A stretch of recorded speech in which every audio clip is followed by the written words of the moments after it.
بسم الله الرحمن الرحيم الحمد لله رب العالمين والصلاة والسلام على سید المرسلین وعلى آلہ وصحبہ اجمعین۔ جب آپ صلی اللہ علیہ وسلم نے علی اعلان دین کی تبلیغ شروع کی، مکہ اور اس کے اطراف میں یہ آواز گونجنے لگی کہ آپ صلی اللہ علیہ وسلم نے نبوت کا دعویٰ کیا ہے اور اللہ تعالیٰ کا ایک اور حکم نازل ہوا۔ آپ صلی اللہ علیہ وسلم کو جو حکم ملا ہے اسے کھول کر بیان کر دیجئے اور مشرکین سے رخ پھیر لیجئے۔ اس کے بعد رسول صلی اللہ علیہ وسلم نے شرک کے خرافات کا پردہ چاک کیا اور بتوں کی قدر و قیمت اور اس کی حقیقت کو واشگاف کرنا شروع کیا۔ آپ مثالیں دے دے کر سمجھاتے کہ کس قدر عاجز و ناکارہ ہے اور دلائل سے واضح فرماتے کہ جو شخص انہیں پوچھتا ہے اور ان کو اپنے اور اللہ کے درمیان وسیلہ بناتا ہے وہ کس قدر کھلی ہوئی گمراہی میں ہے۔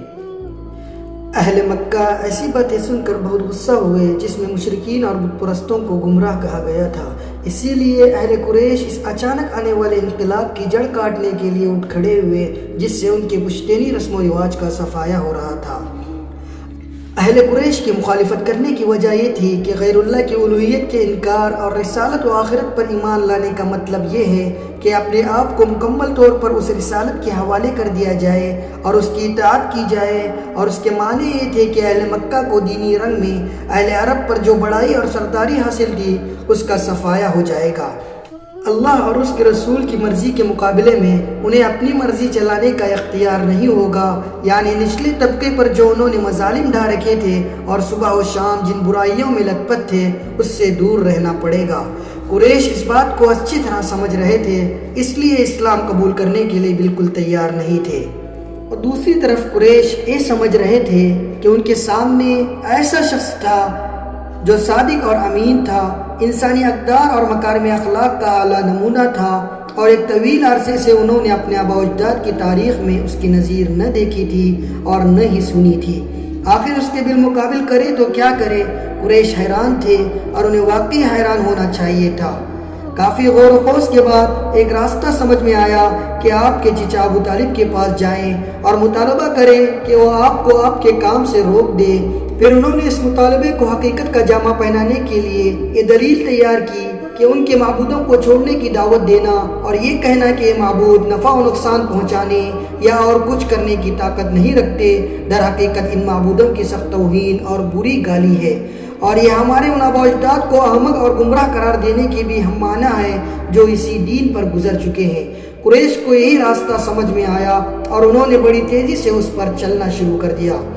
ابن اسحاق کہتے ہیں کہ اشراف قریش سے چند آدمی ابو طالب کے پاس گئے اور بولے، اے ابو طالب، آپ کے بھتیجے نے ہمارے خداؤں کو برا بھلا کہا ہے، ہمارے دین کی عیب چینی کی ہے، ہماری عقلوں کو حماقت زدہ کہا ہے اور ہمارے باپ دادا کو گمراہ قرار دیا ہے، لہٰذا یا تو آپ انہیں اس سے روک دیں یا ہمارے اور ان کے درمیان سے ہٹ جائیں، کیونکہ آپ بھی ہماری ہی طرح ان سے الگ دین پر ہے، ہم ان کے معاملے میں آپ کے لیے بھی کافی رہیں گے۔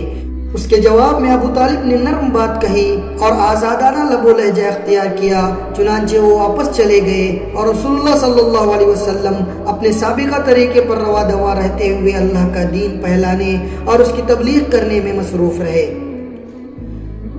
انہی دنوں قریش کے سامنے ایک اور مشکل آ کھڑی ہوئی، یعنی ابھی کھلم کھلا تبلیغ پر چند مہینے ہی گزرے تھے کہ موسم حج قریب آ گیا۔ قریش کو معلوم تھا کہ اب عرب کے وفود کی آمد شروع ہوگی، اس لیے وہ ضروری سمجھتے تھے کہ نبی اکرم صلی اللہ علیہ وسلم کے متعلق کوئی ایسی بات کہیں کہ جس کی وجہ سے اہل عرب کے دلوں پر آپ کی تبلیغ کا اثر نہ ہو۔ چنانچہ وہ اس بات پر گفتگو کے لیے ولید بن مغیرہ کے پاس اکٹھے ہوئے۔ ولید نے کہا کہ تم سب لوگ ایک رائے اختیار کر لو، تم میں باہمی کوئی اختلاف نہیں ہونا چاہیے کہ خود تمہارا ہی ایک آدمی دوسرے آدمی کی تکذیب کر دے اور ایک کی بات دوسرے کی بات کو کاٹ دے۔ لوگوں نے کہا کہ آپ ہی کہیے۔ اس نے کہا، نہیں، تم لوگ کہو، میں سنوں گا۔ اس پر چند لوگوں نے کہا، ہم کہیں گے کہ وہ کاہن ہے۔ ولید نے کہا، نہیں، بخدا وہ کاہن نہیں ہے، ہم نے کاہنوں کو دیکھا ہے، اس شخص کے اندر نہ کاہنوں جیسی گنگناہٹ ہے نہ ان کے جیسی قافیہ گوئی اور تک بندی۔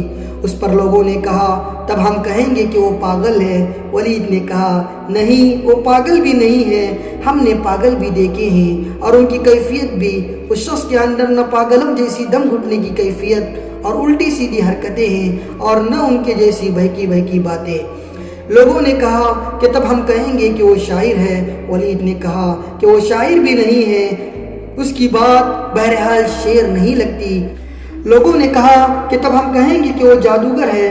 ولید نے کہا کہ یہ شخص جادوگر بھی نہیں، ہم نے جادوگر اور ان کا جادو بھی دیکھا ہے۔ یہ شخص نہ تو ان کی طرح جھاڑ پھونک کرتا ہے نہ گراہ لگاتا ہے۔ لوگوں نے کہا کہ تب ہم کیا کہیں گے؟ ولید نے کہا خدا کی قسم اس کی بات بڑی شیریں ہے، اس کی جڑیں پائیدار ہے اور اس کی شاخ پھلدار۔ تم جو بات بھی کہو گے لوگ اسے باطل سمجھیں گے، البتہ اس کے بارے میں سب سے مناسب بات یہ کہہ سکتے ہیں کہ وہ جادوگر ہے، اس نے ایسا کلام پیش کیا ہے جو جادو ہے، اس سے باپ بیٹے، بھائی بھائی، شوہر بیوی اور کنبے قبیلے میں پھوٹ پڑ جاتی ہے۔ بالآخر لوگ اسی تجویز پر متفق ہو کر وہاں سے رخصت ہوئے۔ بہرحال ایک قرارداد طے پا چکی تو اس پر عمل کرنے کی کارروائی شروع ہوئی۔ کچھ کفار مکہ عازمین حج کے مختلف راستوں پر بیٹھ گئے اور وہاں سے ہر گزرنے والے کو آپ صلی اللہ علیہ وسلم کے خطرے سے آگاہ کرتے ہوئے آپ کے متعلق تفصیلات بتانے لگے۔ اس کام میں سب سے پہلے پیش ابو لہب تھا۔ وہ حج کے ایام میں لوگوں کے ڈیروں اور بازاروں میں آپ صلی اللہ علیہ وسلم کے پیچھے لگا رہتا۔ آپ صلی اللہ علیہ وسلم اللہ کے دین کی تبلیغ کرتے اور ابو لہب پیچھے یہ کہتا کہ اس کی بات نہ ماننا یہ جھوٹا اور بددین ہے۔ اس دوڑ دھوپ کا نتیجہ یہ ہوا کہ لوگ اس حج سے اپنے گھروں کو واپس ہوئے تو ان کے علم میں یہ بات آ چکی تھی کہ آپ صلی اللہ علیہ وسلم نے نبوت کا دعویٰ کیا ہے، اور یوں ان کے ذریعے پورے دیار عرب میں آپ کا چرچا پھیل گیا۔